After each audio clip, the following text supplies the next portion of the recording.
You see, last week was a tough week for me. It was a tough week because I was struggling with God, and I was wrestling with God all week long.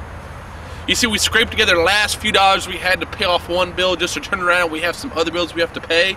There's no way we can pay them. There's no way. And so I struggled all week long with some things with guilt.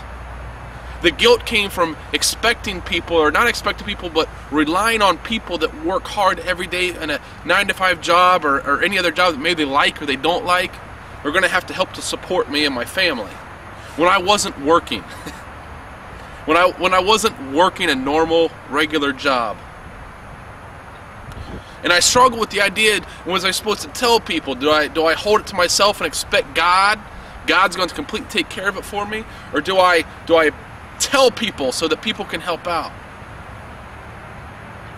And so I struggled with it, and I wanted to call some people. There's somebody else that went a while without a job, and that's what God told him to do, just like God told me to do it. There's somebody else I want to talk to about guilt and kind of a spiritual mentor. And I held off, and I held off. And Saturday night, God spoke to me. He said, Scott, don't feel guilty. Don't feel guilty for relying on humans, because you're not relying on other people, you're relying on me.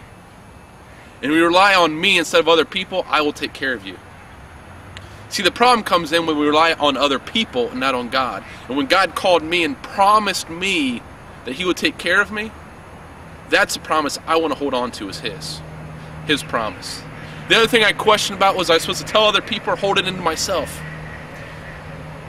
And I know if I would have called somebody else, maybe they'd give me a different answer, but God's answer was this: tell people. He said, tell people for this reason: the church, the body of Christ, is a family and a community. And he said, unless that family, unless that community knows what's going on, how are they supposed to help you? How are we supposed to be the body if we have no idea what the needs and the hurts and the pains and the struggles are? You see, I have another friend that was working on their house, and they were doing some remodeling inside their house, and I met with him a couple of weeks ago, and he said that he was working on his basement. And I said, well, hey, can I come over and help you? I'd like to be able to, lend whatever. And he goes, you know what, if you would just would have asked a little bit sooner. And I was like, well, I didn't know. I had no idea I could help out. I didn't know you were needing help. But you see, that's the problem, is when we do not tell what our struggles are, when we do not tell what our needs are, the people in the community, the people in the church, the people in the body of Christ cannot help out. And you see, when I tell people, as I express in this, and I tell other people around me, it's not an expectation that you're going to give me money. It's not an expectation that I am asking for money at all. Because you see, I'm relying on God to give me that money. I'm relying on God to give some finances that I have no idea how I'm going to pay. It's under God's control. Let him take care of where you're at. You see, I want to rely on common sense and go get a job. That's what I struggle with, though. I could just go get a part-time job, just something to do what I can to make some money. And yet God said, listen to my promise. Obey me, and I will fulfill you. My number one thing is to follow him no matter where he goes.